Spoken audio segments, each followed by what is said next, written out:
The hidden rules of UK trains. British trains have their fair share of quirks, and even locals sometimes get completely baffled by them. One of the most confusing?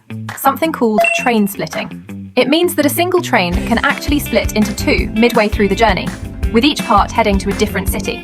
For example, a train leaving London might have its front carriages going to Liverpool, while the rear ones continue to Birmingham.